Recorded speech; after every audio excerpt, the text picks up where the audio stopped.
we'll be at a dinner and maybe they'll have a glass of wine. I mean, I'm always baffled. I'm like, well, you gonna finish that? Yeah, are you just gonna have that one? And I think I really realized, like you said, there was two directions I could have gone. I could have gotten the FUs, would have been divorced, definitely probably wouldn't have been in the band anymore. It's really funny how in that quick decision, because it was like I didn't know which way I was gonna go. Did your wife know about recovery? Did you No, I mean about that stuff? She came to this place I went to, Cirque Lodge in Utah, and awesome I'd been there 2 or 3 weeks. She got to see and talk to everybody and see what it was about, and not that it took the blame off me, but realize what this was, that it was something I couldn't do on my own, and it was like everything shifted in her mind, and she's been doing so much work around it too, which has helped change her life. But that was the moment where it was like, oh man, this is going to work. I don't know, you look at those, like they say it a lot in recovery, that gift of desperation. Yeah. If we had not had that spot, if I had not had that moment in Greece. Welcome to the Good Grief, Good God Show, hosted by Grammy nominee and Emmy Award-winning hit songwriter Brad Warren of the Warren Brothers. Join Brad monthly on the 1st, 3rd, and 5th Tuesdays on audio or on YouTube for raw, honest conversation about surviving things that suck. For today's episode, Brad welcomed singer-songwriter and founding member of Lady A, Charles Kelley. Collaborating with Hillary Scott and Dave Haywood, Charles has played a pivotal role in the group's phenomenal success, achieving 10 number one hits and accumulating a remarkable collection of awards, including ACM, CMAs, and 7 Grammy Awards. However, Charles's journey transcends his musical accomplishments, as he has embraced sobriety for almost 2 years. His story stands as a beacon of unwavering strength and unyielding determination. I'm producer Matt Pivotot. To learn more about today's guest, Brad, and the show, check the description where you'll find clickable links to access this episode's audio and YouTube links, to connect to the show on social media, and to visit goodgriefgoodgodshow.com.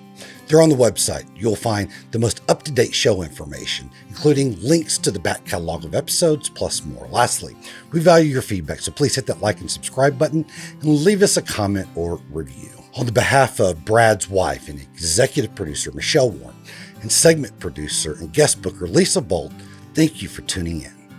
The Good Grief, Good God Show is brought to you in loving memory of Sage Michael Warren.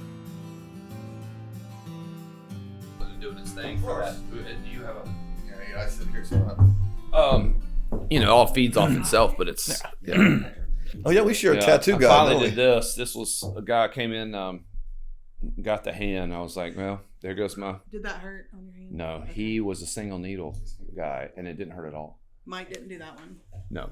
I got this done by the actual guy in Sedona that did my son that passed away tattoo of this. So I went and found that guy. He was off that day. I'm like, I'll give you $200 to come in and And anyway, but it's thinner. It's fine. But my Mike, he like that's not gonna. It's not gonna. I know. Hey, I'm almost ready. I've got someone in here taller than you, so we're gonna intimidate you today.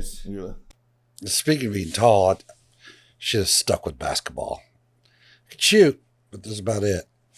And you couldn't jump? No. Could you dunk? No, my basketball coach told me I was like a baby lab that didn't know how big he was yet. Yeah, that's good. It's kind of like McGraw used to always tell us he could have played defensive back for LSU because that was his dream. I'm like, I think things worked out well. Yeah, I don't exactly. think I've never met a defensive back anywhere that would trade places. No. Right? So it's way.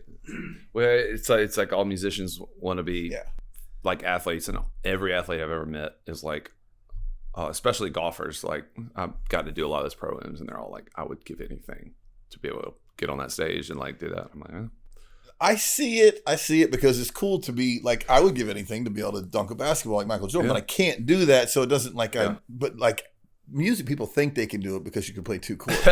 There is a little bit more of that. Look, I can. I'm not going on the NFL field because I would get killed. But an NFL player come and go, hey, look at these lyrics, and you can write lyrics. Totally. I mean, and they can even be like, I mean, ChatGPT is better than most athletes at writing lyrics. Yeah, that's pretty good. Yeah. Music is something that looks easy. I always say that playing the bass guitar is the easiest thing to do and the hardest thing to do right. Oh, yeah. And it's the same thing with all music. It's like, you can sit down and learn a couple chords and do it, but actually to do it and to understand what's good about, it's kind I agree. So thanks for being here. I don't know if we started, Matt. Oh, there you go. Of course you did. Yeah, man, it's been a couple years for you. It has, huh? Yeah, a couple years. Yeah. I love you. Look great. Thank you, buddy. You really look great. Every time I see you, you look brighter and happier. And More tattoos since we I started. know. Sure, tattoo guy. I know. Me too. I know. I just played the Augusta Nashville literally a couple of days ago. Dave from my band, he got to play for the first time. I played there a few times, but it was funny. It was like, I was like, oh, good, it's cold, so I can wear like a sweater, or so like something long sleeve. And then it turned out to be like a 70, and I was like, God, I want to take this shirt off, but I don't know if this member's going to be too happy when he sees all these tats. It's still old school like that, where like there's only certain places where I feel like I get it, and I just got to be respectful of it. So my friend Strauss Zelnick, I don't know if you know, he used to run at BMG Worldwide. He's the president of and so we're great friends, and we go work out at the Harvard Club in New York. Yeah. And I really feel like I'm the first guy, because 20 years back, I feel like I'm the first guy to work out in the Harvard Club with tattoos. Oh, yeah. Because now it's not such a big deal in the last 10 years, but 20 years ago, I'm in there with him, and it's like, and I mean, it was just a little. Someone was telling me something where, I don't know if it was a fact or not, we'll just call it a fact, that like 1 in 3 people now have tattoos. Yeah, it's kind of early. It's definitely kind of like, it makes me want to get a neck tattoo. Walking art, a walking art. I know. I've had a buddy finally committed to one. I committed to the hand. I like the hand. That was a big really deal, but I was like, I'm never going to do the hand because I love golfing. And, I'm like, I don't know. Maybe I want to be, in case I need a business job, I just got to I think that ship is sailed. You say that ship is sailed. Number one, you're not going to need it. And number two, you probably couldn't do it. I used to think, do you ever gone over the, I couldn't do anything else? And then I go through stages where I'm like, I've put up with this. I can do anything else. Yeah. Well, I actually, we, Dave and I both, we went to Georgia and we graduated with business degrees. And so, you always hear that thing was like, you got to not have a backup plan. We did. And I think it was very freeing because we came to Nashville and we, if I'm being honest, we looked at each other. We were like, all right, we're going to give this thing 2-3 years. If it doesn't happen, we're going to move to Atlanta and do this. And, so I grew up in Augusta. There was this band called Doc Rock. And there were all these doctors, and they would play all these like weddings and stuff. You'd have been the best Doc Rock singer. We would have been like the whatever the version of that for like business guy. But I always said to myself, I said, you know what? Maybe what I want to do, because it just didn't seem like a real dream. I was like, I'll have my job, but what I want to do is always have like a band on the weekends, me and some guys that can just go jam.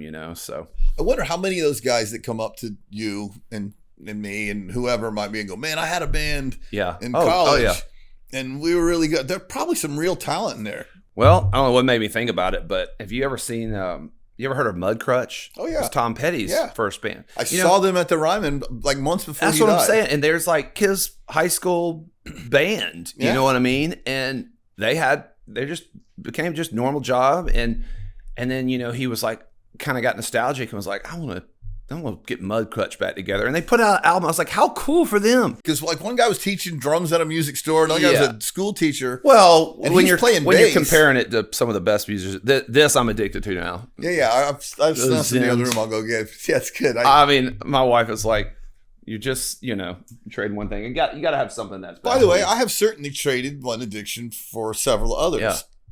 Very worth it. I know that you're into working out now. What would we do? Yeah, that's one of the. You got to have an adrenaline rush. You got to have some. I mean, but again, I've never wanted to stay out till 3 a.m.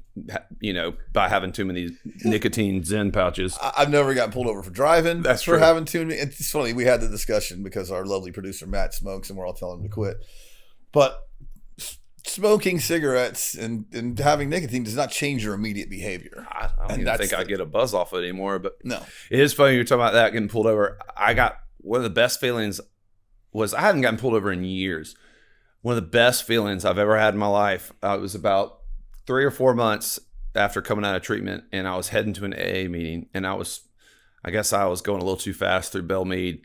And I got pulled over. And different rules in Belmead, right? Yeah. And I was like, buddy, I said, I know this is going to sound weird, but I said, this is the most comfortable pullover. Because I've been pulled over before after having a couple of drinks, especially in like college, And I was like, I said, man, I said, you're not going to believe me, but I'm actually heading to an AA meeting. And he pulls over and he goes, it's all good. He goes, I initially pulled you over because my tags were expired because we're musicians. Yeah, we're gone all the time. You're perfect. I'm like, if someone doesn't look at the back of my car and like I drive the car, twice a month, and I'm like, it was expired for 1.5 years that I had not ever change the tag. And I said, buddy, and he was like, it's all good. And he goes, I'm going to, I'm not going to do the speeding thing, but he was like, get this changed and all that, but it oddly was like the greatest feeling, because any other time, like, it would have been like, well, here it is. There's my life. It's gone. It's over. Here it is. I'm I kind of had a deal with like the universe that when I got a DUI, I'd quit. I was going to go to treatment. I kind of knew before. Like, my moment of truth was my wife and I were in a big fight, and she said, you have a drinking problem. And I went, duh. Yeah. And that was the first time I'd ever admitted it. But like, duh was my moment of clarity. Yep. Oh, I really do. And, I mean, it didn't end there, but certainly the freedom to drive like 75 miles an hour through a parking lot. So when I got sober, I drove so fast for so long because I'm like, I want to get pulled over and not be worried about it. Yeah. And then I got a couple tickets and realized that I still didn't really want to. Yeah. I had that though too. I mean, I was always that guy that, that joke where it's like, oh, functioning alcoholic. It's like, yeah. And there's always somebody else that's in your golf group where you're like, I don't drink like him. But yeah, I had that same thought. I was like, something's going to have to happen in my life. And actually, a year before I went to treatment, I did get pulled over down in Florida. And I've only told this story like one other time. And I was coming back from this little bar, and I wasn't even driving half a mile, And of course, pulled over. I'm like, here it is. This is the moment. All right, I guess I'm done. And the guy was like, hey, license registration. He goes, and he looked at me and he goes, you that country singer? I was like, yeah. And he goes, I said, my house is literally right there. And he goes, park your car, hop in the back. And I was like, dodged a bullet. I felt like it was a wake up call. I told my wife, I was like, I'm done. And I put it down for 3 months, but I was white knuckling it. Which is long without a. It was program. Really hard, but I did it. And then the rest of that year goes by, and I'm like, I'm just going to do beer and wine, and it's one of those things. Then I got back in liquor, and then it went like the whole other thing. But I was that same way. I was like, I know something will have to happen in my life that's going to kind of flip it. And, The episode, too, is never as clean as I got a DUI. Okay, honey. I really thought, honey, I admit I have a drinking problem. I need to do this. But the episode wound up being uglier than I would have wanted it to be. Yeah. And I descended further than I wanted to. And as, I mean, we'll get into this later, but like at first, I'm kind of like, am I sure? I mean, there's always someone worse than you, so you can point at that. It's an easy one. And then I'm like, okay, I know I have an issue, but I really need this. And the longer I've been in recovery, the more certain I am I'm in the right place. Oh, yeah. Yeah. I'm in 18 years, and I'm like, oh, you doubted that, you jackass. Man, if I'd never drank, I belong in recovery. Yeah. Well, and I think that's one thing, too, that, that I try to express to a lot of people. I was like, I'm not in these, I'll go to a certain amount of meetings, in a month and stuff. And I've got this little men's meeting I host a lot at my house, just some guys where it's not so, formal and but it's just a little bit more sharing and stuff. But I was like, take out the alcohol. We talk about that, the tiniest inkling. We're talking about how to be a dad, how to be human beings, how to be a better husband, how to connect with our faith more, whatever that faith may be for whoever's in the room, and I think that was the game changer for me. Was like, I even said that too. I was like, something's going to have to happen. Someone in my life is going to have to pass away for me to connect with God. Yeah. Like, because right now I'm like, I don't have a reason. I'm just kind of floating on, living for the moment. That was my higher power. I was like, I'm trying to collect as many freaking heightened ass moments. Yeah, memories before I leave this earth that I can, and that was what was driving me. It's interesting. That's interesting because I didn't ever say that out loud, but the truth is my losses are the only things that equal my gains. Getting sober is the first time I ever was I was a funny guy. I wasn't like a terrible human being, but I was a lying, selfish prick. Yeah. Before I got sober. And then losing my son is like jaunted, like one direction or the other. So kind of like sobriety. You're going to go one. Yeah. And so the worst things that have happened to me have turned out to be the things that are best for my heart and behavior. But like, in your position, it's like, I mean, I've accomplished a lot, and I keep accomplishing things, and I have stories and memories. And at some point you realize, because I've been around it a lot, and it's not perfect. I can't do enough cool shit to make this okay. That's the truth. Yeah, that's the truth. And eventually too, for me, I was living and dying by the successes and failures. And it's like, as you know, this is a long business, and it's just constant ups and downs. And if you're treating that as your gauge of happiness, you're in for a hell of a whirlwind. Bipolar at best. Yeah. And so, I think this is the first year in my life where I just came over here and got off the phone talking about scheduling out our next year. I would have been like, you mean to tell me we're not taking that show and this and that? And now I'm just like, it's all good. It's all part of the thing. And it's just like, I have zero fear.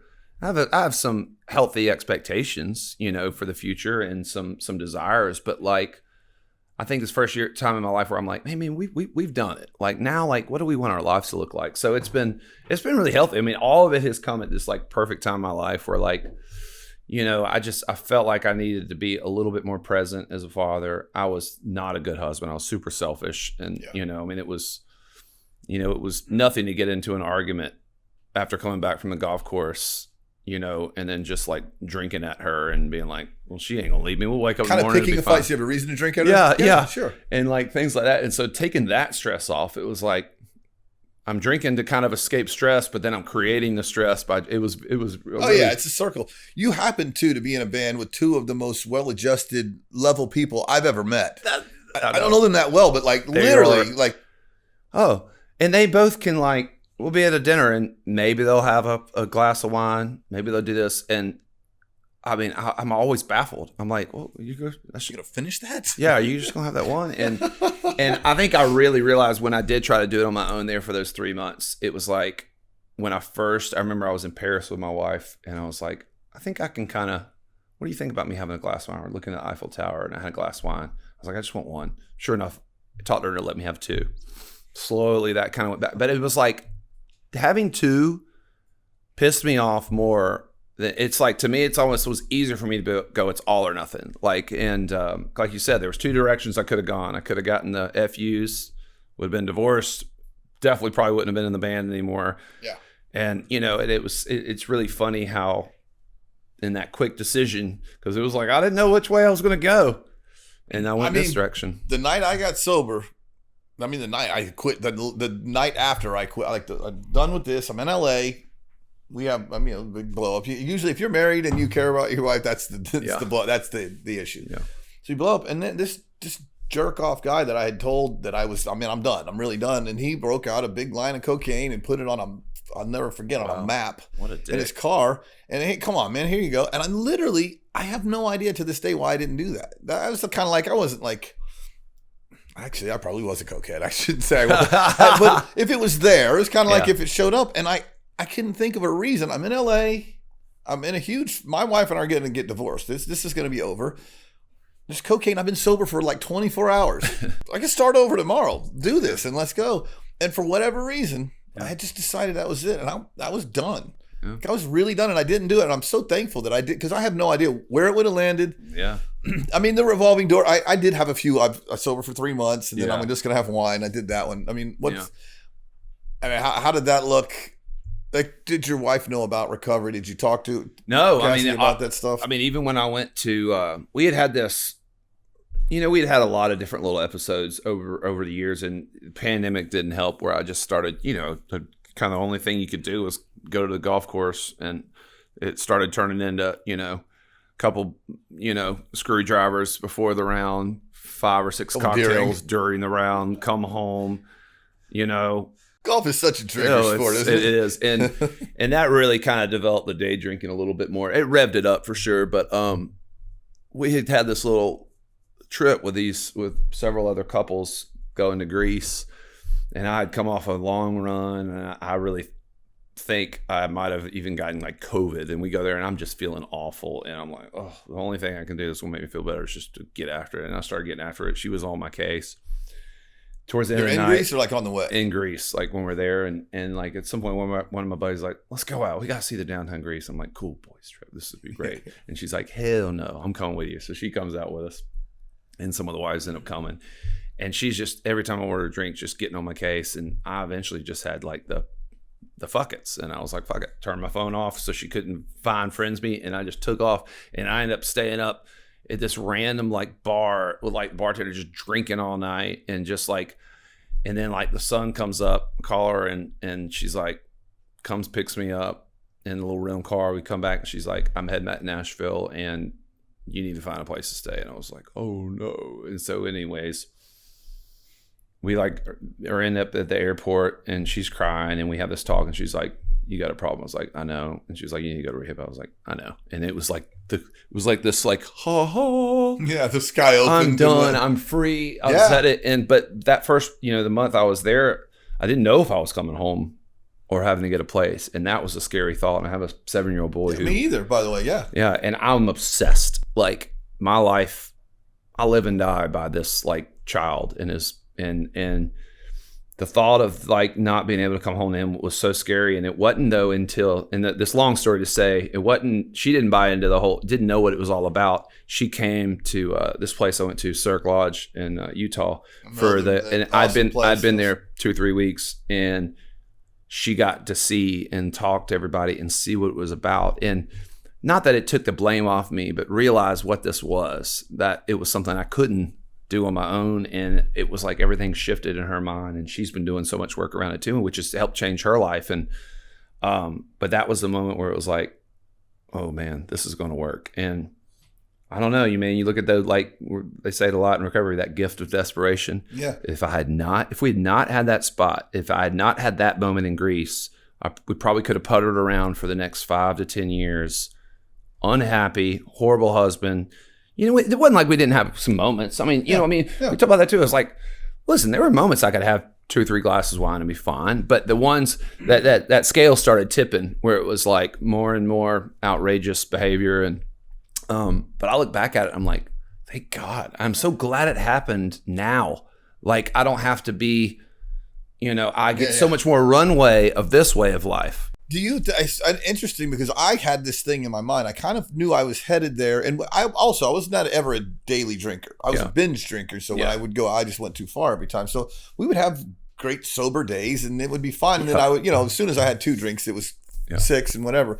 But I remember thinking, man, I need to just run this out as long as I can, because it's going to be boring as hell when I get sober. So hopefully I'm in my 40s and we can, I was 36 years old and I got sober, and about a year in, I'm like, oh my God, would I love to rewind and spend, maybe do the drinking in my 20s and by the way, you can't regret the past or shut the door on it.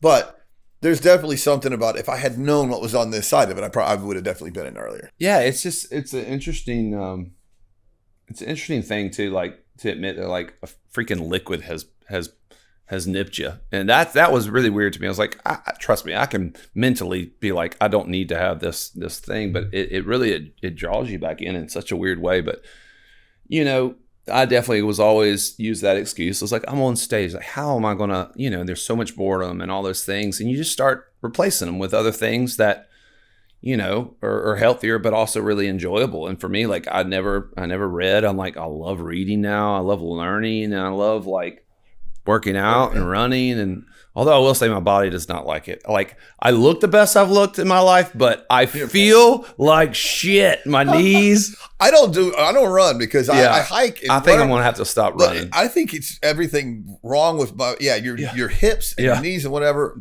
I get in the pool and cold plunge. Oh, see, I'm going to have to start doing that. That scares me. What are you doing? She's coming out and taking, my mother was taking pictures of me. But it's funny because, number one, you have all this extra time and energy to put into whatever. And also, you've dealt with pain. Yeah. And now that pain is absent. You replace the bad pain with some good pain. And tattoos. Tattoos. Yeah, I want to get to that later. So we're talking about Dave and Hillary, your bandmates. You and Dave were in a band in middle school together, or? I was in a band. We were in different bands. Oh, okay. So he was in a band, but also he played for like the Young Life, like the youth. I mean, he was always a good guy. He and Hillary have always been good. And listen, I was a good guy. I was always kind to everybody, but I definitely was a part of the group that we were the weekend partiers, And so I was in a band from when I was like 12 all through, high school, and played drums and sang and, just cover bands. And, we do. So many singers and drummers, by the way. Yeah. It's really this. Well, I realized I was a really, really crappy drummer. Like, cause too, I never treated it as a craft. You know, it was like a means to an end. It's like, we need a drummer. All right, I'll drum and I'll sing. And I realized too that like it you know, I was so basic. Like you try to do like a shuffle beat and sing at the same time. Couldn't do that. This so it's wasn't like your thing though.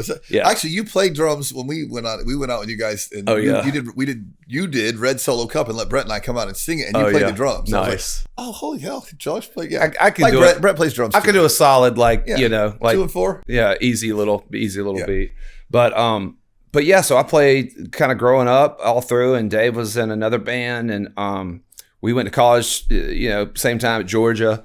And the first time we really started playing music, I mean, I would hop up. I remember him and a buddy of ours had like a little acoustic duo, and they would play some of the different like parties, somebody's 16th birthday party. And I would always like sit inside. I was like, all right, I want to do it. Let's do Dave Matthews, and I'd come up there and go, Satellite, now he's trying to sing like you. Yeah.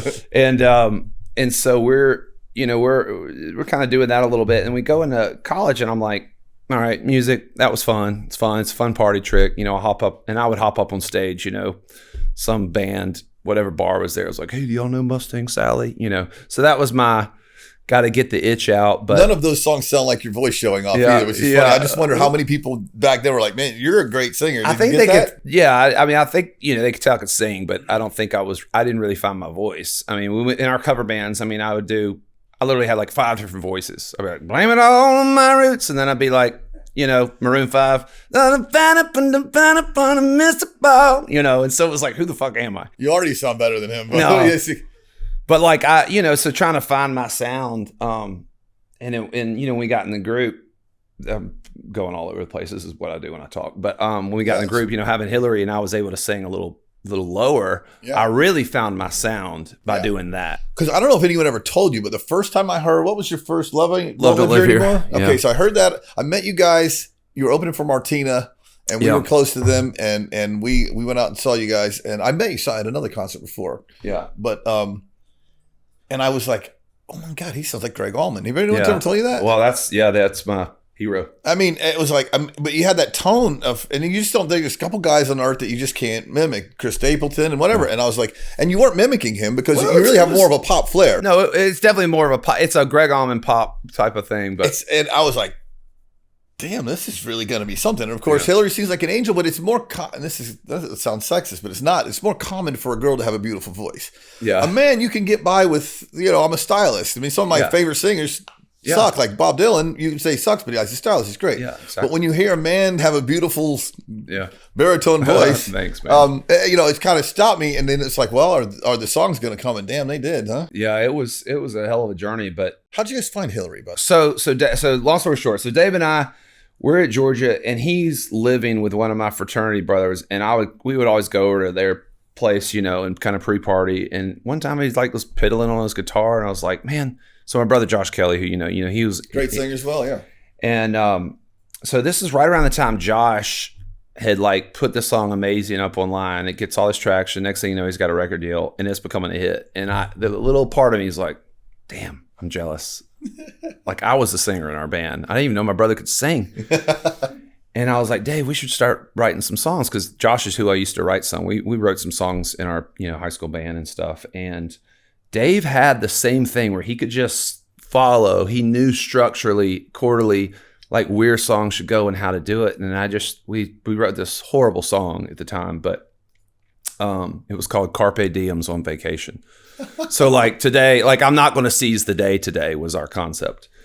It's kind of like that Bruno Mars song. It was really bad. But so anyways, we were writing, and I was like, God, that was really easy. Like he's really good. So then next thing you know, we graduate college, business degree. He goes to Atlanta, has this like accounting job. I moved to Winston-Salem, and I work with my oldest brother. He's 10 years older than me. And we're like flipping houses and doing different things. And I was just miserable. And I was like, this sucks. Meanwhile, Josh is making music. And that's easy.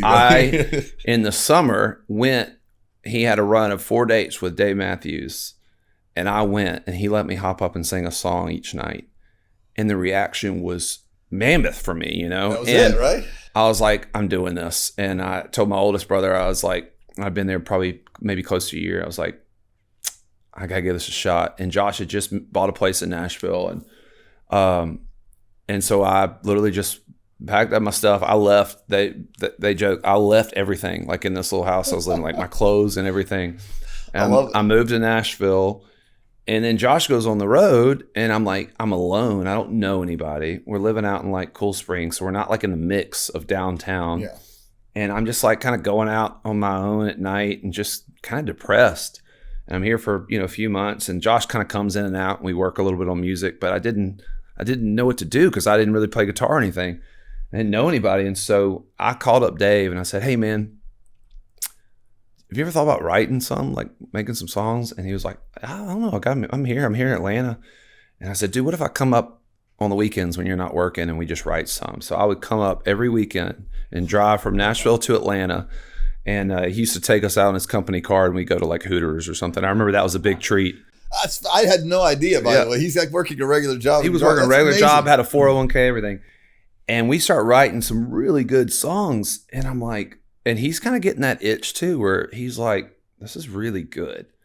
And about 5 months into that process, I was like, dude, we got to do this, man. You got to move to Nashville. And knowing Dave and how, like, I mean, he is a realist. He is, he's level. He's very level. And he's not a spontaneous, like, up and just, I mean, he is an analyzer. He doesn't make quick decisions. Yeah.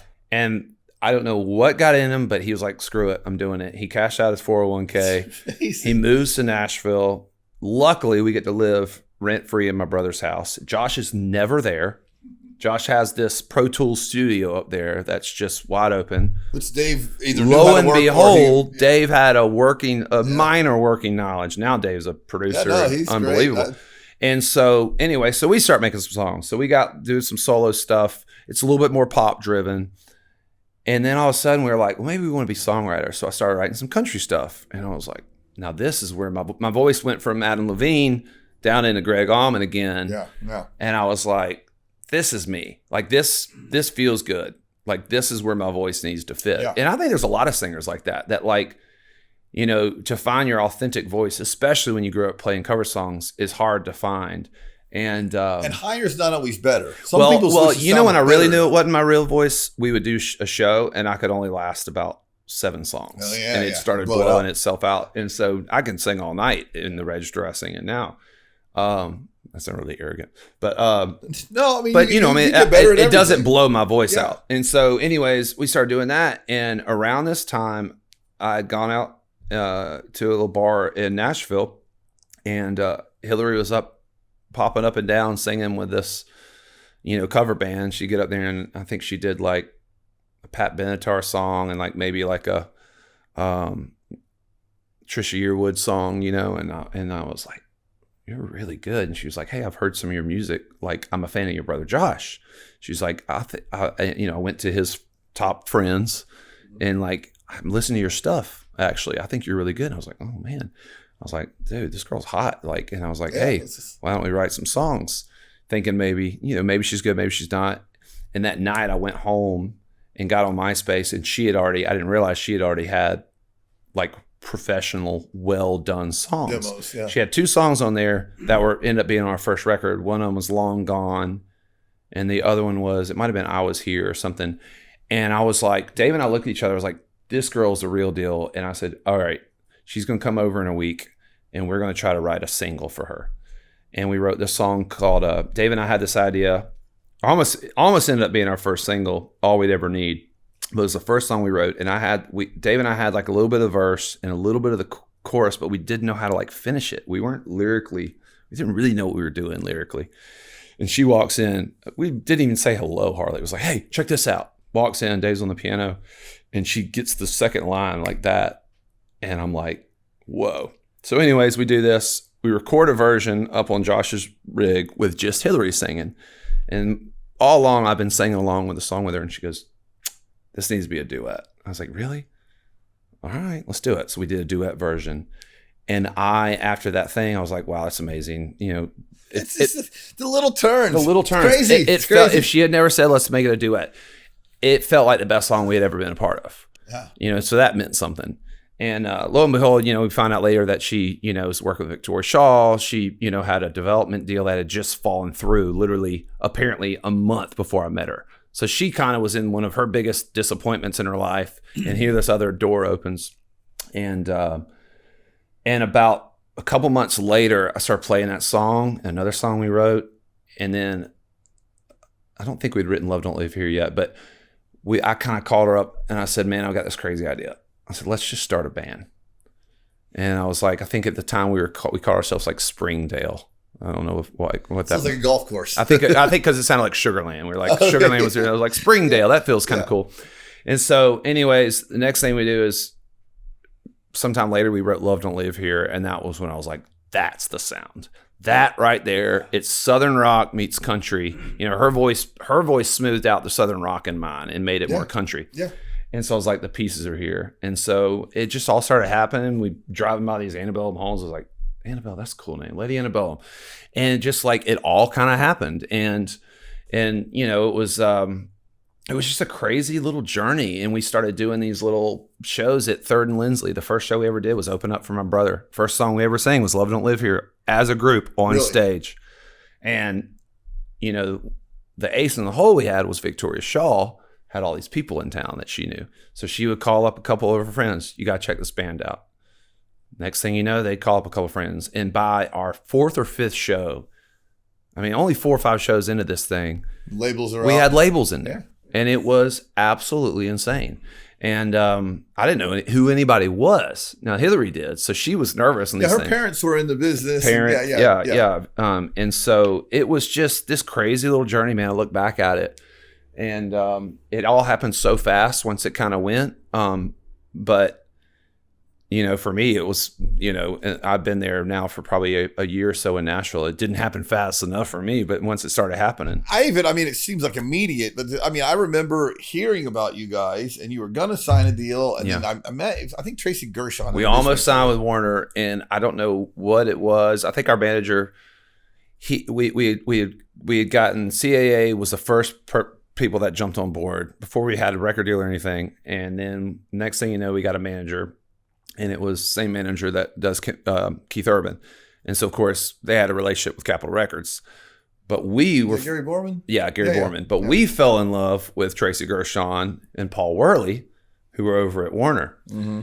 Somehow the negotiations didn't work. Capitol ends up, and they're also like, hey, Capitol's on a hot streak. Like, this is where you need to go. So we signed with Capitol. Well, around the same time, Paul Worley is kind of in this little flux where he's not sure he wants to be a label, part of the label anymore. And he ends up leaving. And we're like, sweet. Now we get best of both worlds. We're at Capitol Records. And we get Paul Worley. And we get to have Paul Worley produce it because we wanted the guy that did the Dixie Chicks record. And literally, I was like, Paul's that guy. A genius, by the way. I was like, he's one of the great producers in Nashville that doesn't really get enough credit. He's unbelievable. Yeah. And so, in his process too, he's one of the only producers to this day that I've ever seen that goes in and does rehearsals before he goes in the studio. So we had all his parts worked out beforehand. So when we go in the studio, it's like press play and get the best take. And that was a really cool process. So especially for our second record with Need You Now, that was in a rehearsal space, Rojas is as an outro going dun dun dun dun, and I was like, that's hooky as shit. That needs to go in the front. Those things happen in a rehearsal space because there's no time. You're not on a clock. If you're in the studio, you're like, that was a great take. Let's move on to the next. Yeah. You know what I mean? Yeah. Even with a record, you shouldn't be. I don't know. I'm sure you've probably heard. So my friend Josh Keir, who you wrote that song with, have you heard his story about Need You Now? So we would do all these songwriter shows. So Josh is a songwriter, and he always plays Need You Now last. And set. In fact, if we're all playing, he plays Need You Now last because I actually sent him a video from Florence, Italy this year with blaring in the background. I'm like, dude, I can't get away from you. Was that big of a song. But he said, I wrote this song with a band that she had no business being there that day. Somebody's wife's birthday. Was it your wife's birthday? Somebody was sick, whatever it was. It was just absolutely, they had like 12 hours off the road. Yep. And we wrote this song that was like some kind of up-tempo positive song. It was called Young Love. See, he doesn't remember. He goes, I don't even remember the name of the song. It was called Young Love. Yeah. And which he still does to this day. he can't help himself. Like he had this idea. Once he gets going, he knows he's on a roll. He like literally almost had this damn thing finished. And I remember being kind of slightly offended. I was like, he didn't realize we can write songs. He didn't think you could write, right? Because there are some artists you got to come in there with a verse, chorus, and it's like, let's write the second verse. Yeah. Done. You're on it. You guys are all fabulous writers. But he said he was getting ready to leave, and everyone's getting ready to leave, and you sat down with a guitar, piano, and sang the first lines of "Need You Now," and he was like, but. After the writing of that, and I want to hear your thing, he said, I just didn't think much about it. It was the last song we played for our label in our meeting. Because it was one of the only songs we didn't have like a demo for. It was just this crappy work tape. We didn't really have the harmonies dialed in. Why didn't you do a demo? You didn't hear the song as being as great as being a hit. It didn't sound like a hit. That shows us what we know, which is nothing. I mean, now if you listen back to it, because you know the song, it sounds like it's like, how did we miss it? But like, it's like we hit. Yeah, but it's we wrote Young Love, and we were all like, wow, that's really great. Felt like kind of American Honey. It was like, all right, this is solid. But in hindsight, it felt a little forced, you know. But I had like I said, grew up playing drums, and I was a singer, and my brother was such a good guitar player. I was like, I don't need to learn how to play guitar. Well, around this time, I'm like, I'm just going to start learning some chords. My brother had taught me, I knew some of the basic chords, and he taught me a few things. And I was playing around, and I just started, going, picture perfect memories scattered all around the floor. And I wonder if I ever cross your mind. That's all I had, really. And I said, I don't know where it needs to go. And then I don't know how it happened, but I know it was Keir because he sings really high. And I think he did something like, da-da-da-da-da, quarter after one, da-da-da-da. And we didn't have it. And then like somebody was like, what does that mean? Quarter after one. Well, you're busy with someone. Okay. You're drinking. You're lonely. Someone said, I need you now. And it all came together. But like we wrote it in an hour. Because it was like, the last song was like, we got to get the hell out of here. But hey, this is an idea. So we wrote it in an hour.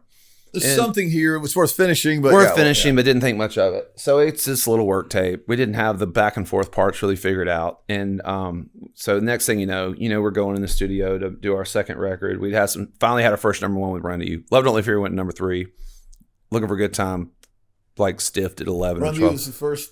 Run to You was the first number 1. And that Tom Douglas is my mentor. Yeah. And it set the expectation plate there for us. You needed something there before, because Need You Now was so big. Yeah.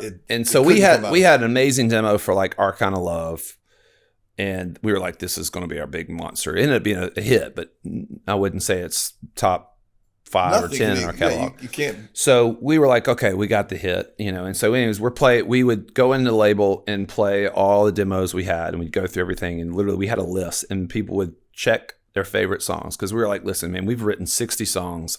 I can't tell heads or tails at this point what's good and what's not. And thank God, 2 girls, Melissa Spillman and Autumn House, it was the very last song, and I said, I got this thing I want to play.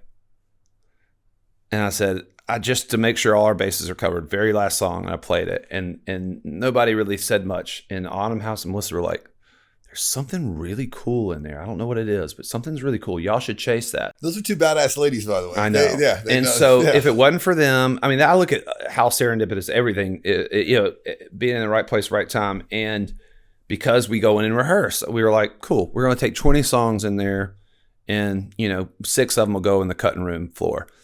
And it was like, let's just try it. So we go in there, next thing you know, literally within one run through of this song, we were like, this is magic. This is going to be my favorite song off the record that's not a single. Apparently last words, right? We're out on the road, and we're like, Our Kind of Love, I'll put $1 million, the label. We happen to be out on the road. We were doing 150 shows a year, and I think we were probably out opening for either Martina, or it might have been Chesney at this point. It might have been Chesney, actually, because we had Run to You finally. I remember when it went number 1, our bus broke down on the side of the road going to a Chesney gig. And so we had like these dates, and we couldn't, and we were like, hey, Paul, I'd rather the label not be there when we're there. Y'all just listen. I don't like the pressure of like staring at the label to see what they like or not. That's a really uncomfortable. And I remember they called us. I can't remember if it was who called us, that said, I think it was Mary Hilliard, our publicist at the time, and she said they made us listen to Need You Now 4 times. Like they played it, and they're like, let's play that again. Let's play it again. Let's play House It. And we were all like, really? that's our favorite song that we did. Like, we thought it was just too cool for school. And they were like, everyone unanimous across the board. This is the first single.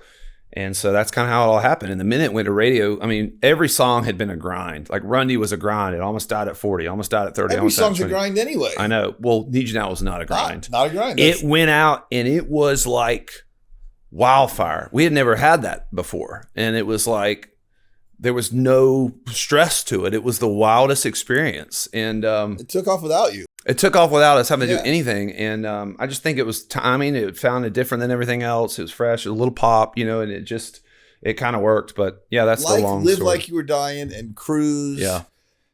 It literally changed the landscape of the music business, not just country, that one, because it checked every box without attempting to check any box. That's a good point. It was poppy, but not overtly poppy. It was country, but not overtly country. The tiny bit of edge it needed was, I'm a little drunk, and it's so honest. I know. And then Need You Now, if like we write a song, we're always trying to think of the title that jumps off the page and all that bullshit. There's nothing creative about it. It's just it. And I'll tell you another thing. We've dismissed, because Songwriter City, actually that's our booking agent, but Songwriter City that we live in, we're always about the song, but you cannot discount the making of that record. What it sounded like one headlight from the Wallflowers when I heard it. The sound of that record and the magic of Lady A doing the thing for the first time. It's as important as the songwriting. Sometimes the song is great. We read it on paper, and then we kind of forget. There's not how important the record is. There's not many lyrics to that song too. No. I mean, little things. A quarter after one. That was kind of unique. I'm a little drunk. Yeah. Other than that, and I Need You Now, it's like I've tried to analyze it myself. I was like, first verse, picture perfect memories. I'm like, there's nothing unique about that. Repeat that. And it's just like, okay, but like, again, musically, it felt, all the pieces were there. It had about 3 different musical hooks in there with the piano, the slide guitar. But it is funny, man. Everything, I do think that just timing of it all, it was just like we were kind of teed up with Run to You. And also, to go back to our first song we ever first song we'd ever written. What is the word, writ? The first song that we'd ever written, All We'd Ever Need, was a very similar vibe as Need You Now. You just got better at it. And we almost put that out as like our 4th single off that record. And I think if we had, our label would have said, we can't do another song that sounds similar. So thank God we didn't put that out, because it teed up Need You Now.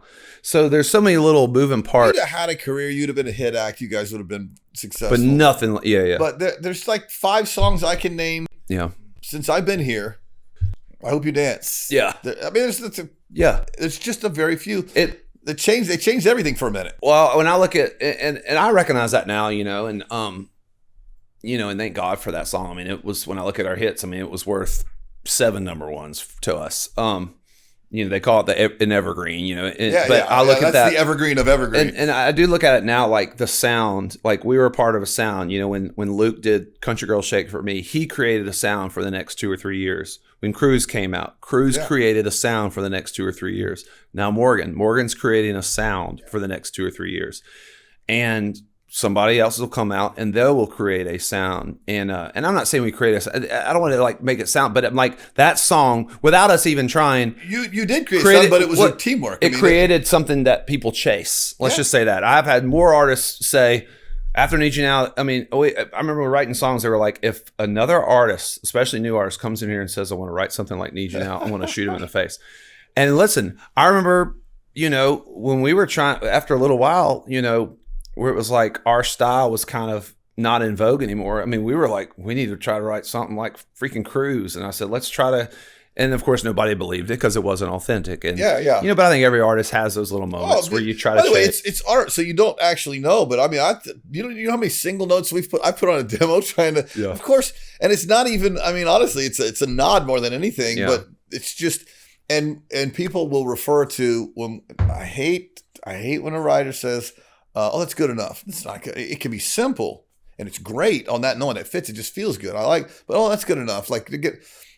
People will use Need You Now as an excuse to not hammer into the lyric. I'm like, no, that song's perfect in every way. They never said that's good enough. Or maybe you did say it's not good enough, but don't tell me that. Because sometimes, to me, that song is just an example of getting out of your own way. And also, as a songwriter, sometimes you don't know what you have. I mean, Run to You was another one.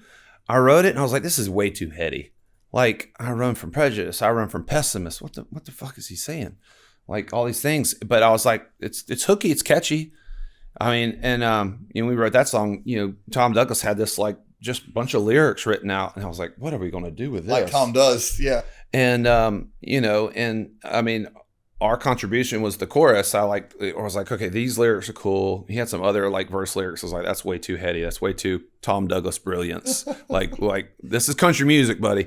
And so, we had some of this, and then the chorus, I remember it was like, we took it. It was like, my biggest contribution was, I run to you, baby. And it all starts coming undone. That was a lyric. We have to put a space between all this. Yeah. I was like, so, we came up with some of those little hooky parts, but I was like, Tom will write a scroll. Tom wrote 95% of those lyrics, and we just basically pieced it together. I feel like when you write with Tom Douglas, your job is to say things that inspire his poetry that he's actively writing down, because you're never going to beat the crazy creativity. You're not. And you're either going to write a song of the year with him, or you're going to write something that never sees the light of day because it's too brilliant. It's too poetic. It's too heavy. There's a demo that goes around of the first take of The House That Built Me. Mm-hmm. And it's horrible. Yeah. It's the worst song you've ever heard. Yeah. He and Alan Shamlin wrote that song. They rewrote it, which is crazy. I've never, you don't hear many people, no one does that anymore. No one does that. If you don't get that thing in 2 hours. Oh, yeah, it's gone. It's Once gone. you leave, it's like, and especially if you're with a track guy, it's now been demoed and it's in stone and you have to start from scratch again. And I think, honestly, that's probably a negative. That's a negative to our business and how songs sound, because we need to go back. Think of how many, Dave and I said that not long ago. I said, we've written over 300-400 songs at least.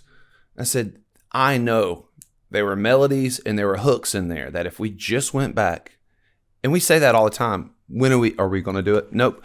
But there were songs in there, especially early on, where we had the innocence of writing. We didn't know how to write, but they were cool and they were fresh. I was going to say, you guys are all three fabulous, great songwriters. I've been lucky enough to write with all of you together and then separately with you. And, do you feel like sometimes I feel like a couple of mine and Brett's songs that we still play, that we play in a writer show, if we do the corporate show for Songwriter City or whatever, the older ones, there's a couple older ones that are 20 years old that we write before we really knew what we were doing, that mean more, because they weren't as well crafted. I know. We weren't quite as clever, but we just kind of said it. Was there a time that you feel like we all go through where we're too good at writing? And too much. Love Don't Live Here. The chorus doesn't come in until a minute and a half. I remember that was an art. Yeah, that would never be. People were like, we do 2 verses. It goes da da da da da, yeah, then it does its thing, and then another verse, and then a chorus. There's only 2 choruses. It's a minute and a half a verse. Chorus comes in, then it's a half verse, chorus, and an outro.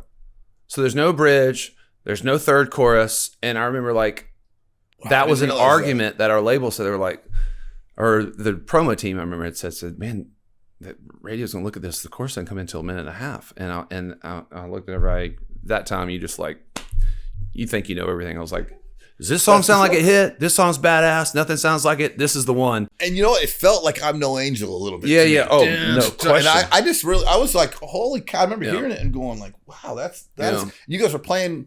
I don't know if we were still artists, but for whatever reason, we were at this outdoor festival. Maybe we were writing with someone, and you guys were, you had just started and you were playing at some, like an outdoor stage. There's more than one stage. You weren't playing at the mainest stage. That was, but you were doing called, what do they call that? Something Capitol Records did. I remember Eric Church was on stage. Luke Bryan might have been in the stage. Probably. But I went and you guys had it. So your guitar player, Slim with the braids, long pigtails down to his butt. And I was like, oh, that's the coolest. I mean, you had a great band and a great look. And I was like, wow, this is really something different. I'll tell you another thing. Bands and country, it's not easy. Yeah. And it was kind of a moment. Yeah. It's never lost on me that it kind of you got a chance to move the stream over a little bit. Yeah, it just kind of, there wasn't many groups that had come out in a while and doing something. I just think it was a fresh package. I mean, when I look back, but it was unintentional. It just happened. I mean, I think Hillary kind of made me feel like maybe I have a shot in country because, again, I've always felt like much more of a Southern rock Which now rock is country, singer, yeah. and I still am. And now, to me, what country's the box it's checking is that no one plays rock music anymore, and all we're doing is, it's a playlist generation. We grew up loving Garth Brooks. We grew up loving Chesney. We also grew up loving Eminem, Boyz II Men.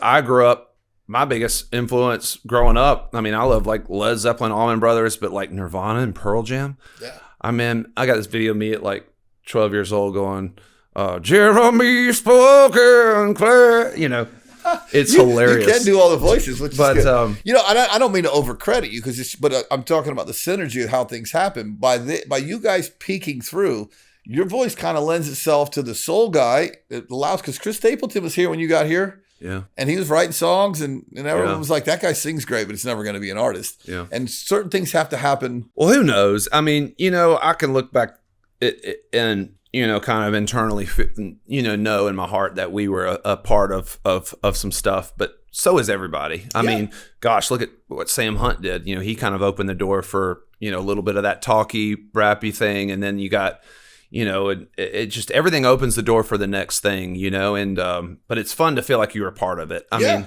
to me, I remember when we first started, I was like, we can work. Like, I loved what, the songs the Flats were doing. I love what Little Big Town was doing. I remember, right around when I moved to town was when they finally had Boondocks, and I was like, we can do that. That's really cool, and that had kind of that gritty, kind of thing. So it's cool to like feel like you're like, I can look back now and know that we were a part of something that did change the direction a little bit, and not feel arrogant about it. It's more just like, been more it's cool. changes, and you look around and go, oh, a lot of people change things. Once It's you get all into it that does. party. Every 2 years, and that's probably my biggest advice to new artists. I'm like, if right now you're trying to chase Morgan Wallen, you've already been let. No one's going to do Morgan better than Morgan does Morgan.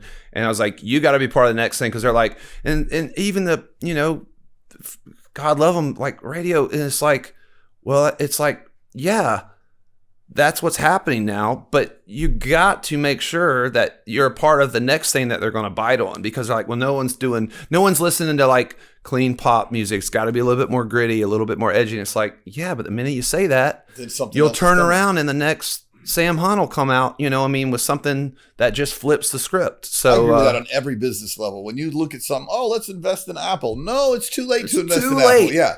And that's the same thing with music.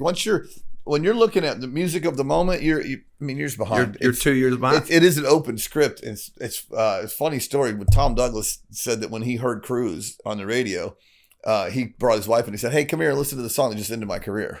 Because you think, and the truth is that it goes in circles. The good thing about being old, I've watched it. The circles may move a little bit, but it goes in circles. Well, and I think that's where we are in our band right now. We're now. It's been 17 years since we started this band.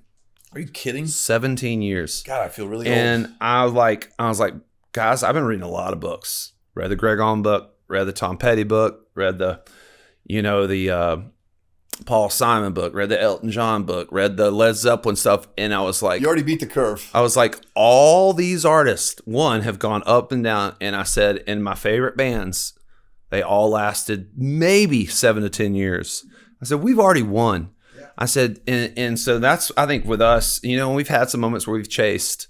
Sometimes it worked, sometimes it didn't, and it's like, now we're kind of like getting back to that sound of like, what do we love doing? What songs? And we were like, guys, like, give me your 5 top Lady A songs. They were like, Run to You, Need You Now, American Honey, What If I Never Get Over You Now. But this was before What If I Never Get Over You. And we were like, but for Timbo and Love Don't Live Here. And we were like, and Bartenders, like, for a live act, like in Bartender, like those are the songs. And I said, what's cool about all those? We weren't chasing anything. They just felt good. And they're all big hits. And they're all different parts of the same band, And so, we can do Bartender, but still do American Honey. And I was like, let's get back to that. We all kind of collectively said that, and we knew that. And, may work or may not, but it's like, I feel like we're getting back to that stop chasing thing. And it does people work. are responding. Oh, I'll tell you another thing too. And you probably don't see it, and I don't see you all the time, and I don't, but you're being sober, man. Like your countenance, it's just different. You'll find a new life in all of this. And one of the things is that, like Brett and I used to say, how long are we going to have to do this? And now we say, how long are we going to get to do this? Just that. Like, and the tour date, I'm like, oh my God, thousands of people bought tickets, stood in line to see us play tonight. There's a gratitude that happens when you're living in recovery that just doesn't happen before. And I think it extends your career. It's such a different headspace. And one thing I was telling guys, I said, look around what's happening with all these artists, that like there's a nostalgic factor happening. I said, if we're patient too, and I said, especially if we decide maybe to take a couple of years off. I mean, I think Creed just got back together and selling out arenas. I was just going to say, the good thing about being old, I can tell you, I was an 80s music guy. I loved hard rock, Van Halen and whatever. And in the 90s, 80s bands couldn't get arrested. I know. They couldn't get arrested. They were drywalling. Guys in Poison were whatever. Yeah. And then in the 2000s, it became kind of cool again. Now, are you kidding me? Yeah. 80s bands come out that had one hit, and they're so it comes around. And you guys never went away. Well, we haven't. But I mean, I will say in the past 5 years, you have those little moments where like, you know what it's like to go out there and sell out a freaking, 20,000 seater amp. But now you're like, I'm like, holy shit. Yeah.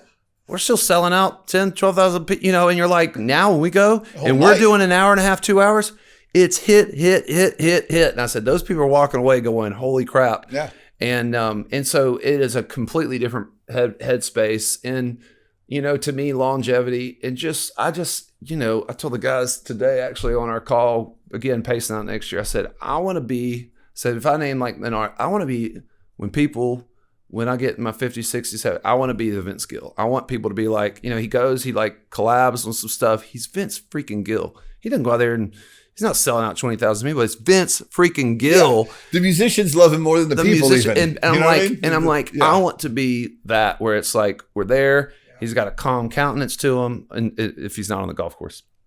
And like people respect you. Court, yeah. And it's like, I want to eventually become that guy. And I feel like I was everybody's best friend, but I don't know if they necessarily would walk away and be like, I respect that guy. And I feel like now I can kind of fall into that role of people that I admire, where it's like you walk away from them and you're like, that's amazing. Because I told the guys before and I recognized it.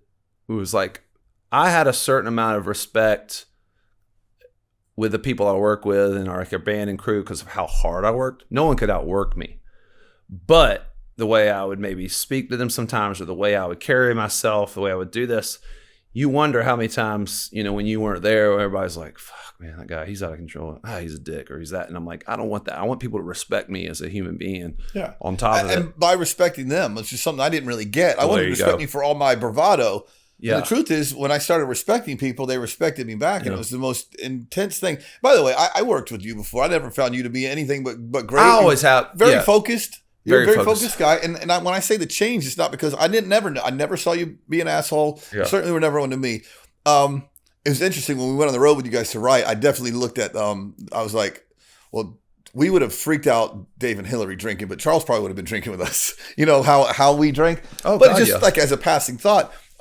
It's just that now where you're sober, it's brighter. It shines brighter, and just, you're present for everything. Yeah, and I think that's where I'm at. It's like I had 25 years, man. I had a good run, and 90% of it I don't regret. I would not have moved to Nashville if I wasn't in Winston-Salem. Had a drunken night, and I woke up and I said, I'm out of here. I'm going. I wouldn't have met my wife and had. I wrote that song As Far As You Could, where I literally, that's the truth. I would not have walked up to her, and I had that little liquid courage. It was great. When I had it under control and it was something fun, it was fun. And when it flips, it's not fun. I mean, physically, I remember having like that first whiskey and I was like, that doesn't feel good. I'm going to have 5 of these before I start feeling good. And it was starting to like physically, I could feel it like eating up in me, in my body. And I think that's what I try to, some of my buddies that reach out, because there's so many guys, and this, when you go through this, it's like everybody's like, oh yeah, man, I did Sober January, and you're like, it's a little different. They like try to relate to you a little bit. It's like, man, I know I should cut down. I should cut back. And I'm like, no, it's just a little different. But I'm always like, listen, man, I said, if it's fun And I said, we all know in your head if you know. And I said, if it feels like something, I said, man, reach out and come hop into maybe one of the little meetings with me or something. But man, my wife has found so much purpose. I can't tell you. Every day goes by where, I don't check Instagram as much, but it's like somebody will reach out. I think as a wife going through that, she has been amazing. Like the amount of support that she has been able to just kind of show by example, because there's a lot of forgiveness that has to be shown. There's a lot of, empathy and all that stuff. And, they kind of have to do the work. And at first she said that pissed her off because she's like, this is something you did. Why do I have to do the work? But in the end, it helped her because there's a lot of trauma that I don't think we realized. I mean, I think single-handedly I made her anxious. Like I'm the reason she became an anxious, has some serious anxiety now. And we're still kind of coming down on some of those triggers. Yeah. If I come home from the golf course with a coffee, because that was what I would do. I'd like, this will cover my breath up. Get a coffee and some Funyuns. It's like you poured rubbing alcohol in the coffee. Interestingly, my wife, like I don't, sure you're familiar with Porter's Call, but she would talk to the wives of other artists or other creative people that were going through the same thing, and honestly, I think it prepared us for what we were going to go through with our son. But you take that thing and you give it back. It's funny. I was watching a couple things on you, just kind of getting and. I know your story and I know you, and it's like, I mean, I know this story because it's, we all think we're terminally unique and it's an alcohol story. And then when she was talking, I kind of got choked up and I was like, and I realized that I got moved because I saw my wife and everything she was saying. There's a real consistent thing. And, we're just guys will be kind of, raise hell, rape and pillage, not actual rape, so it's whatever, pillage like pirates, and just leave the, let the dust settle, and you don't realize. And I don't walk around. I mean, I can rabbit hole with guilt on a bunch of things, but I don't walk around with it. But when I saw your wife and how she said she was proud of you, and I'm like, that is. I definitely have heard this is your problem. Why do I have to work at it? And I'll tell you one thing. A guy said when I was in rehab and they had family night, which is always terrifying because we're going to open up some scabs. Oh. But one of the therapists guys said to my wife, if there was a room with 1,000 people in it, you'd have found Brad. Yeah. You'd have found the alcoholic. Just so that not because you did something wrong, but you are part of this as much as the alcoholic is, because you found each other. It's a disease. It is, but we have the choice to. When we fed off each other, I mean, when I was drinking, she was drinking, I just would take it to the next level. And to me, like now she drinks so much more socially and in control and doesn't feel like she has to have it. But when I'm sitting there and I'm like, come on, we got to get that second bottle of wine, right? And we're watching freaking, Below Deck Mediterranean. That's worth the second bottle literally of wine, right? on our fifth glass of wine. And I'm like, why are we doing this? And so it's been really healthy for both of us, but both of us just, I don't know, we have this intimacy together. We still have issues. And I still get bored. I'm still dealing with this. I was in something and I said that they're like, boring people are bored. I'm like, well, you've never had the fun I've had. I can tell you right there. I was like, and you had to be like that, but that's that little arrogant side that comes in. It's like, and you haven't lived my life. I'm like, that dopamine hit when you know what that feels and you want it. You get off stage, you're like, how do I come down from this? That's super tough, by the way. Hardest thing. But it's with anybody though. Clearly, then you're in these. I mean, it doesn't matter what you do. If you like to chase heightened dopamine moment, it's hard not to do that. And so replacing those with things, finding peace. And I'm still learning. It's still a challenge. I still find myself when we're not doing enough, when I'm not working. I'm home and I'm like, all right. Well, normally I go play golf today, and I still like to go play golf. But golf was always really an excuse to go drink. And I'm like, okay, well, maybe I'll go right today. And I feel like I get a little bit in that tailspin of I got to fill up my days. And I'm trying to control that a little bit, but I also love doing them. Yeah. And, I'm replacing them with what I feel are healthier options, but I still have, from just a peace standpoint, ways to go, but I'm making good incremental steps, to and you get don't that have to piece. stop being the achiever that you were born to be, because you are an achiever. That's it. You am, get a man. lot done in one day. I You're know. a focused guy. You're a hard worker. I agree. Yeah. And that's an obvious from the outside. But sometimes I'm not as hard a worker as you, but I would be classified as I said once to my wife, I'm like, I feel like I'm getting lazy. She goes, "Oh my God, please." I wish you could be lazy. I have learned that some of the things I'm doing don't serve any purpose but for me to be busy. Yeah. Not actually going to do something that makes any money or give me peace or create something for the world. I can just be still. Yeah. And let the day be the day. I can be quiet. I can maybe help somebody, and I can go to a meeting and work out, and that's enough for the day. Yeah. And do it. And honestly, I mean, I'm all, like way older than you, and I've had 18 years of sobriety, but I'm still very much learning how to not fill let the spaces be there and enjoy it. But it's an interesting thing, man. So it's fun. I just passed 16 months a few days ago, and I was like, wow, man, this is kind of like flown by, and it's just, I don't know. It's nice. Again, I was 25 years. I did it one way for so long, and I feel like I've seen the highs, lows, everything in between. And I'm like, I kind of always knew eventually in my life I was ready to kind of connect with my spirituality. I was ready to learn again.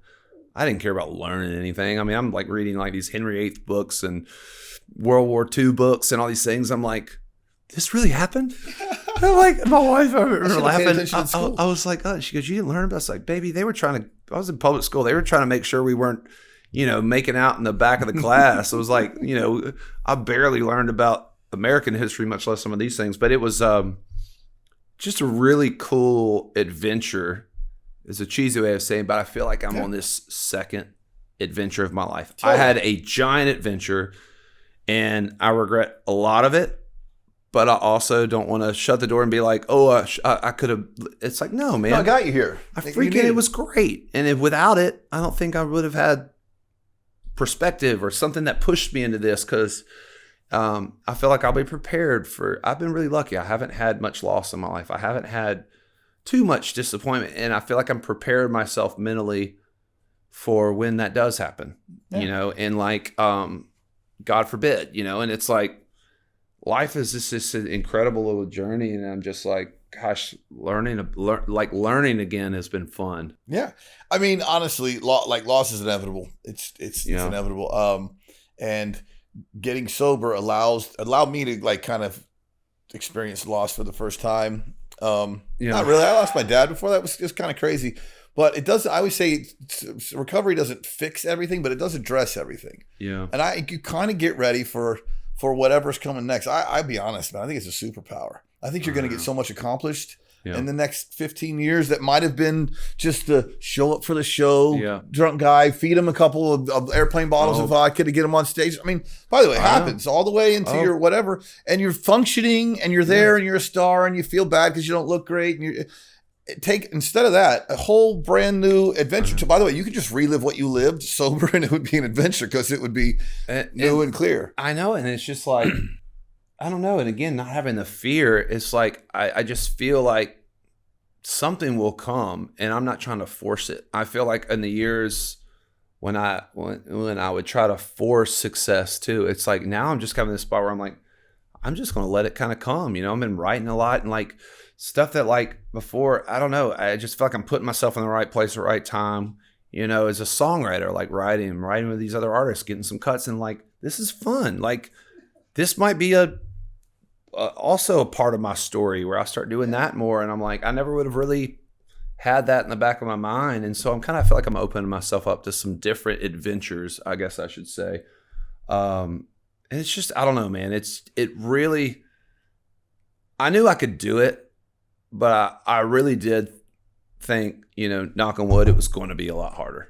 Yeah. I really, truly did. And I think if it wasn't for my wife and if it wasn't for my band giving me this second chance, I know myself, I don't know if I would have stuck with it. I feel like the forgiveness that they gave me and the second chance, for at least me, gave me all right, I'm not going to waste this opportunity and I'm going to enjoy it. And now I've enjoyed, it would have been to me really tough. I really admire the people that did lose their family or all these things, lose their job, has Still this got stuff, sober. and still stayed sober. I'm like, I have guys in my meetings that do that, and I'm like, I just want to tell you that's. I was like, you are a freaking hero. I said, I came back finally that last week. I could tell I was coming back home, and I was like, okay, And so to me, it's just. So the band very happy about this. They Was were. Oh yeah. I wouldn't add that to ask to create problems because everything does. It was a freaking game changer for us, and even this tour. I mean, it took a little while for them to be like, because I stopped many times and I'd hidden it from. I could tell they were like, we're Is this real? cautiously optimistic. But they started seeing that change, and like you said, listen. I mean, it wasn't like I've always considered myself a very fun-loving guy and friendly. Yeah. Just there was moments where and there was sneaky steamrolling to push people into doing things, and I feel like it became a smidge of an underhanded dictatorship. Totally, in certain moments. I just didn't want to listen to anyone else's, like whatever it was going on. I was just, everything I said was a manipulation to get my way, whether it was at home, socially, or musically, with whatever. No, I don't want to do that. And honestly, it would really be something that I think put me in a good light. And that instead of being the team member you're supposed to be, it's interesting. And you being with two really level, like really sane in this business of insanity, you found the two most sane people. You're like, God, I can't call them crazy. I know. Well, which is great. I remember it kind of being like, man, y'all don't like. I was like, dude, I'm not out there like blowing, snorting coke or anything. I was like, I drank too much. Come on, man. Yeah. And so that was always my thing. I was like, they just, don't know what it's like to be in some of these other bands, where it's like, you hear these stories of like Keith Richards, like, not showing up for a show. It's like, I've always, so that was always my thing where I was like, do I show up? Do I put on a great show? Do I run around? Do it? Yeah. And eventually it was like, well, yeah, but you're not an equal. You're not giving us this equal say in certain things and steamrolling and showing up. Like they could just see it. I think they were worried for me towards the end. You could kind of tell.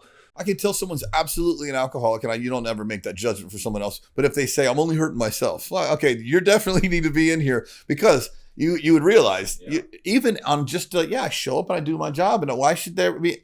There is no such thing as I'm only hurting. Well, we had kind of our little, while I was in rehab, this little thing, a little come to Jesus, and they were, part of the exercise where they were canceled the tour, right? Did yeah, you guys they were so able that was to, probably a big deal for everyone. And they were able to kind of unleash some of the stuff, and it was heavy. I mean, holding on to things from the first year that they just felt like they couldn't address with me, and I wouldn't have wanted to listen, but like holding on to things that I was like, remember when you said this and you did this? I was like, that happened like 15 years ago, and the guy was like, listen. And, and I was like, wow.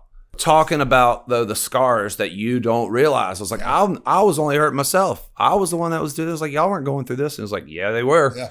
And my wife, and you're going, I created some serious anxiety amongst them all. Like, and that's something I have to deal with and live with, that I have created the peace of mind for a lot of people in my life. Not a ton, but the people I care about the most. Let's just say that. Yeah. I would hurt the people I care about the most a lot more. I wouldn't get in a fight with anybody ever, but like the people around me, close to me, I'll tell them what I think. They got emotionally trampled all the time. Yeah. They turned into the little kid waiting for the dad to come home from work and see what kind of mood he was in. Oh, yeah. That's interesting. They said that all the time. Hillary said that in the thing. She was like, I didn't know which Charles was showing up that day. Wow. And I was like, damn. Yeah, and I mean, honestly, for a drinker, right, whatever, you're a pretty level guy as well. Yeah. But it's you.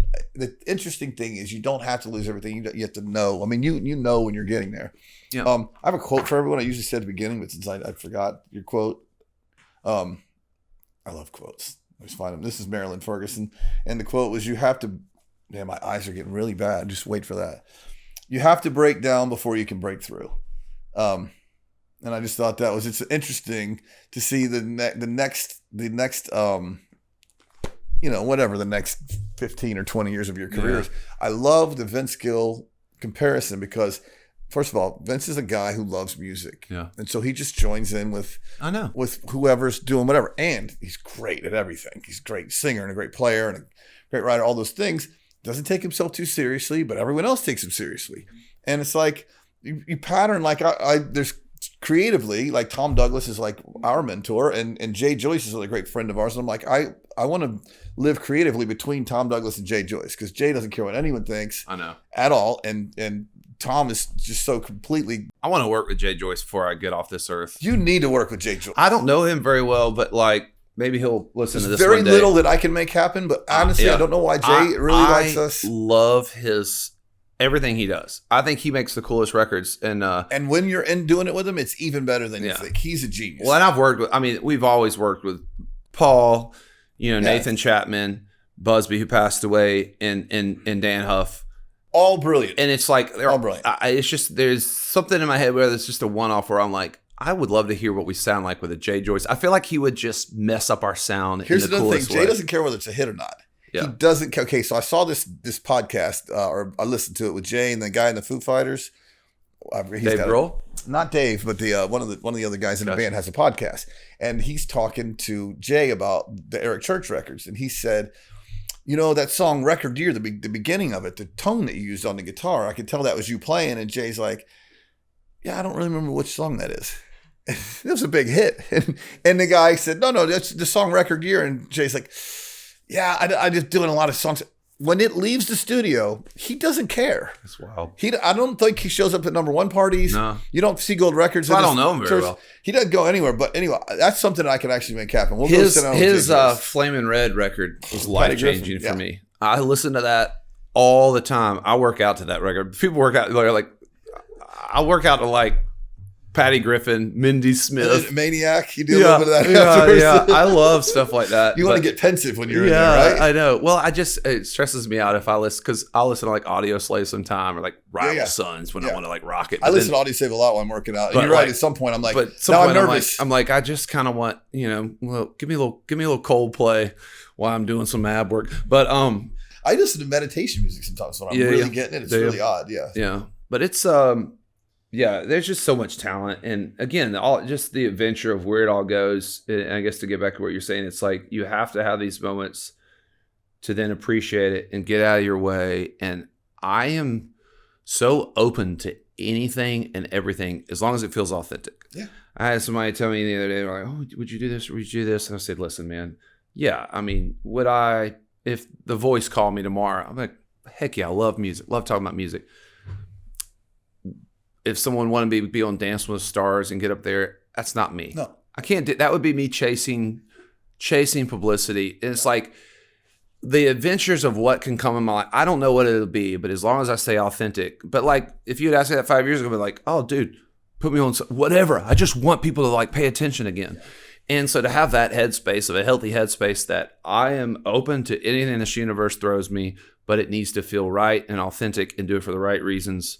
Then you probably wouldn't have done this 5 years ago. Certainly nothing to talk about here. Not talking about alcohol. Yeah. Hell no. And talking about that, you would have said yes to Dancing with the Stars. So you're not just like publicity driven and media driven. Yeah. And that is a great, Michelle and I, our word for last year was authentic. Like whatever we do, it's going to be authentic. And it's amazing where that'll take you, because you just it stops being about me. Like, whatever is going on.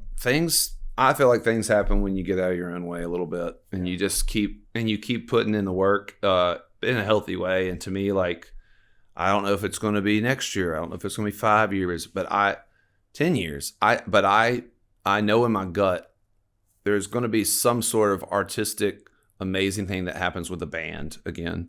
There's going to be something that may open itself to me in this universe, whatever it may be, and it may or it may not.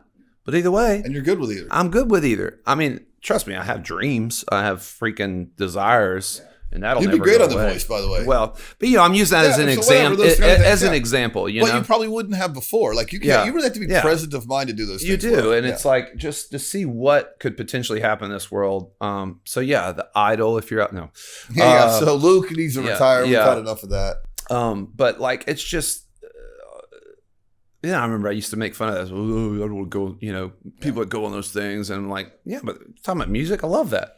Critique. Half our format came through one of those shows now. But it's like all those things that you open yourself up to, as long as they're authentic and feel like it. And at the moment, though, I mean, I'm enjoying writing, without I'm honestly trying to write a hit, but I'm kind of getting out of that way too. Without that being the entire focal point of the writing. Yeah. And it's not that the things that you're doing are bad or any of those shows. It's why am I doing this? And it's funny, those shows, I write with a kid the other day. I'm like, you're really good. He's young, he's 23 years old, he's really good. He goes, yeah, I won The Voice. Mm-hmm. And I'm like, oh, his name's Bryce Leatherwood. I never watched it. It was really good. And I'm like, okay, well, I'm glad I'm writing with you now, because if I was a guy that watched The Voice, I'd be writing with you for the wrong reason. Yeah. But I really think you got a really good voice and you can really write. So I have a question to ask everyone before we leave. It's a 2-part question, and it always seems kind of obvious, so it might be on your story. But it's what is the worst thing that's ever happened to you, and what is the best thing that came out of that?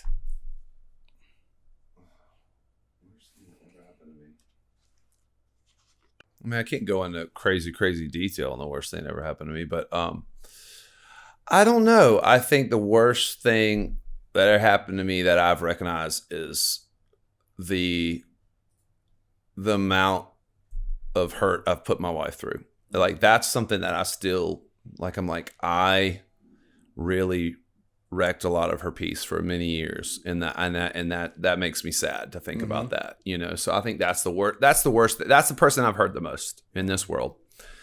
The best thing that happened to me is I realized, like, the love that has been shown, and the best thing that's ever happened in my life is my kid, my boy.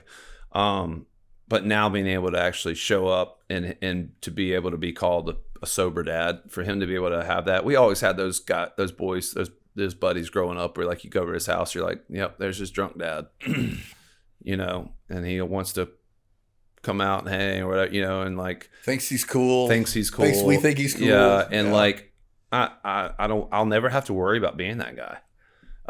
So yeah, I think the best thing is just, I think, getting a second chance with a lot of runway left. Yeah. Yeah. I mean, when I was reading the book with Greg Allman, he didn't get sober till he was in like his 70s, I think. And he was like, gosh, if I'd only known that life could have been this. He connected with God, and it was like, I could have been enjoying this for so many more years. And I think I'm just feel really lucky that it happened and I didn't blow everything up, because I could have blown everything up. Really, it almost did. Yeah. And so I don't know. I think I've learned a lot about myself, but also learned about how much people love me. I don't think I ever realized how much love. It's humbling, isn't it? It's when humbling. You realize, you're like, holy cow, it really, that gets me more than anything when I'm like, man, there's a lot of people that care about me. I know. That show up from, I'm stunned by it. Yeah. I mean, Hillary, I remember the thing, she was like, Charles, you have the ability to single-handedly light up a room or burn it down. She's like, that's what you carry when like, it's this, she's like, it's your superpower. Yeah. Yeah. And use it for good. Don't use it for, cause she's like, when you come in and we can tell and something's not right, it was like everyone can feel it and it affects everyone. And she's like, but when you come in and you're in one of those headspaces where life is great, she was like, it's just amazing how everyone that love it, like, kind of gets to a point where it's like, we're all in this and exciting. And I think I recognize that I do have that energy, for lack of a better word. This isn't again like saying it, but it's like something I can feel it sometimes when I'm positive, because I'm so freaking loud, I'm so in it, and I'm like that when I'm not, when I want everyone to feel how I'm feeling. Yeah. And when something's wrong, I'm going to make sure Yeah, yeah. And without, it's nonverbal. It's so funny because I used to say, my son that we lost to age, that was him, man. He was a charismatic, but he dictated the mood of the room. And it's a gift and a brilliance. And also is when you're not feeling it, man, you walk in and it just, the room darkens. But you're 6'6", you're a rock star, you got a great voice. There are many things, good thing. Oh, Charles is here. So let's take a room where that isn't the case, maybe working or the studio. So all that aside, surrounded by other celebrities, you are the kind of guy that can come in and dictate. Well, I'm in it kind of on the road, or around my friend group or something, where it's like, because I don't want that to come off like this thing where like I feel like, it's not like Luke Bryan walking in a room. Not necessarily. No, so I'm saying, if you exit that stuff to the side, you still are that guy. It's not necessarily always a good thing. Like there's certain people that bring the room. My wife can walk into a room and I cannot know what she's thinking until later and she can just be part of the. It's such a gift to be able to like be a friend among friends, a worker among workers. The chop wood, carry water people that we hear about. I'm not so much a chop wood, carry water person naturally. I want people to know I'm there. Yeah, exactly. And I can't help it. And we're all gonna. I mean, honestly, I had to say I said that about my son. I mean, he certainly probably got that from me. And Brett and I together were allowed, even in a room full of rock stars like you and your band, we would walk in and light our fart on fire, and you're gonna know we were there. You know, it's like we're gonna make an inappropriate joke and do a backflip, and it's like, holy cow, what just happened here? And the truth is, age happens too. But as I get longer, more and more sober, just walk in and be part of the fabric of the room, and it's kind of a blessing in just being a fan. I can literally now, this is so sad, and it's not just now, but at this phase of my life, semi-recently, I can truly be happy for someone else. Yeah. My friend having a hit song that I didn't, I can really be happy for them without going, oh man, that's so great, I'm proud of you. Like, son of a, I wrote something better than that last week. I can really be happy for another human being, and that's one of the gifts. Well, dude, I appreciate you coming, man. Glad to be here. So amazing. You're a great guy. I'm so proud of you. I'm so happy for you. Thanks, buddy. And I know that your wife and son are probably the greatest benefactors to this journey that you've taken. But did so many things right. I love you, man. I love your band. I have since the beginning. Dave and Hillary, you guys are just amazing. I can't see what you do in the future. And thanks for being here, brother. Love it. Love you, man.